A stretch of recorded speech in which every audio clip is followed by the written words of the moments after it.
भगवान को प्रसन्न करने के लिए जिस व्रत का उपदेश वो मैं तुम्हें बता रहा हूं। ये फागुन के शुक्ल पक्ष में 12 दिन तक केवल दूध पीकर किया जाता है, और जो कामना करे उस कामना की पूर्ति हो जाएगी। 12 दिन तक इसे पयो व्रत कहते हैं। इन व्रतों में बड़ी सामर्थ्य है। अमावस्या के दिन शूकर की खोदी हुई मिट्टी उसको लावे और अपने शरीर को मलकर नदी में स्नान करे। उस समय ये मंत्र पढ़ना चाहिए, त्वं देव्यादि वराहेण रसायाः स्थानमिच्छता उद्धृता से नमस्तुभ्यम पापमानम में प्रणाशय।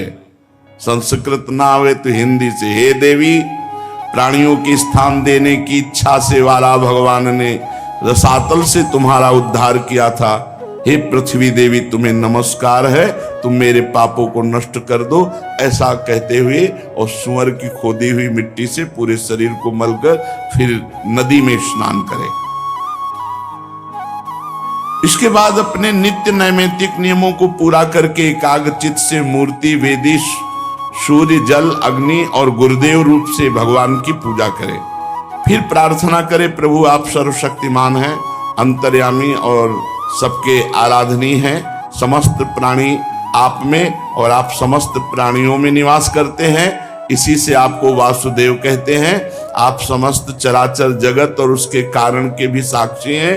हे भगवान वासुदेव, मैं आपको नमस्कार करती हूं। भगवान को नमस्कार करके भगवान की स्तुति करें कि आप सबके प्राण हैं, आप इस जगत के स्वरूप हैं, आप योग हैं, योग के कारण हैं, आदिदेव हैं, पीतांबरधारी केशव। मैं आपकी स्तुति करती हूँ, आपकी चरण रज की उपासना करती हूँ, आपकी कृपा लालसा प्राप्त करने के लिए।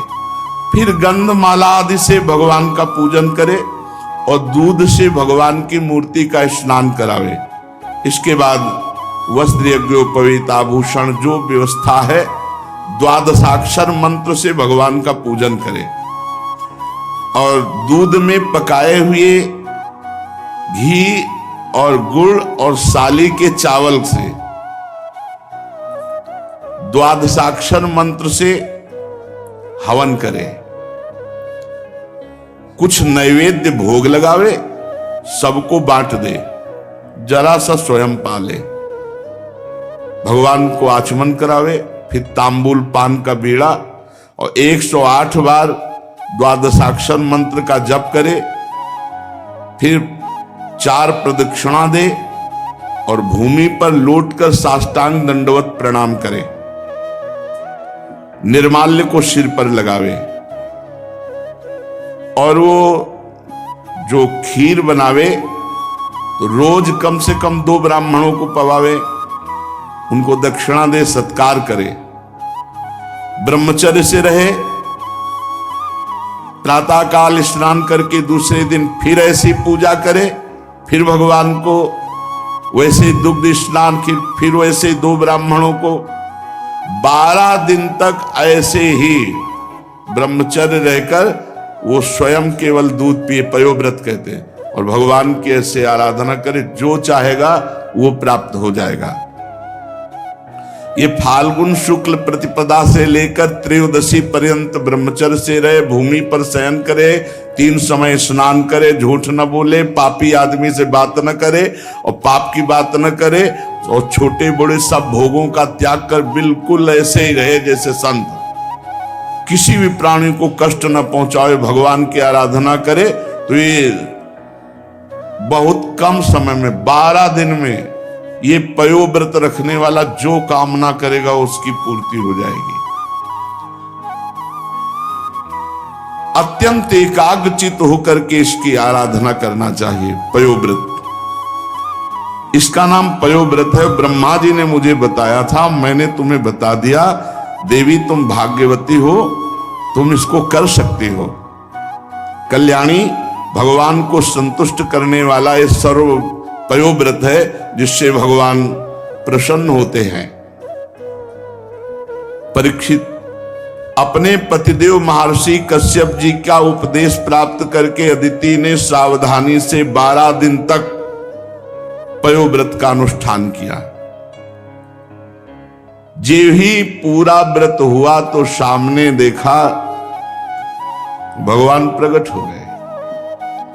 अच्छा, भगवान जब प्रकट हुए तो चाहे देवकी वसुदेव जी के सामने या यहां इस समय अवतार ले रहे हैं, तो पहले चतुर्भुज रूप में प्रकट होते हैं और फिर भगवान जो अवतार लेना चाहते वो रूप धारण करते हैं। तो यहां भी शंख चक्र गदा पद्म धारण किए हुए सामने प्रकट हो गए। अदिति जी तो विकल हो गई और प्रेम विह्वल होकर पृथ्वी पर लौटकर साष्टांग दंडवत प्रणाम किया। फिर उठकर हाथ जोड़कर भगवान की स्तुति करने की चेष्टा की, परंतु इतना आनंद, इतने आंसू की बोल न सकी। सारा शरीर पुलकित हो गया और आनंद उल्लास के साथ कंपायमान शरीर चुपचाप खड़ी है। परीक्षित, यज्ञेश्वर भगवान श्री हरि देख रहे थे।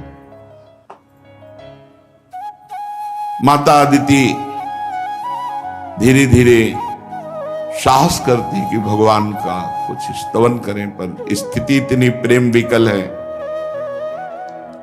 फिर हिम्मत की और लड़खड़ाए हुए शब्दों में कहा, आप यज्ञ के स्वामी हैं, स्वयं यज्ञ हैं, आप अच्युत हैं। आपके चरण कमलों का आश्रय लेकर घोर पापी भी भव समुद्र से तर जाता है। आपके नाम का कीर्तन, नाम का श्रवण ये संसार से तारने वाला है। आपके नामों के श्रवण मात्र से परम कल्याण हो जाता है। हे आदि पुरुष, हम आपकी शरण में हैं। सारी विपत्तियों का आप नाश करने वाले हैं। हे स्वामी, आप हमारा कल्याण कीजिए। भगवान ने कहा, देवताओं की जननी, मैं तुम्हारी अभिलाषा को जानता हूं। शत्रुओं ने तुम्हारे पुत्रों की संपत्ति छीन ली है, स्वर्ग से खदेड़ दिया है। तुम चाहती हो कि युद्ध में तुम्हारे पुत्र उन मत वाले बलि असुरों को जीतकर विजय लक्ष्मी प्राप्त करें, इसीलिए तो आराधना किया है ना। तुम्हारे पुत्र धन समृद्धि से युक्त हो जाएं और जैसे विराजमान थे पहले स्वर्ग में वैसे ही आनंद हो जाए। देवी, ये तो नहीं हो सकता। असुर सेनापतियों को जीता नहीं जा सकता, ऐसा मेरा निश्चय है, क्योंकि ईश्वर और गुरु उनके अनुकूल हैं। लड़ाई नहीं की जा सकती, पर मुझे प्रसन्न कर लेना व्यर्थ भी नहीं जाता। इसलिए मैं तुम्हारे लिए तुम्हारा पुत्र बनकर जाऊंगा और जाकर के उनसे मांगूंगा। लड़ाई तो नहीं हो सकती, मांग करके भिक्षा रूप में फिर तुम्हें देंगे।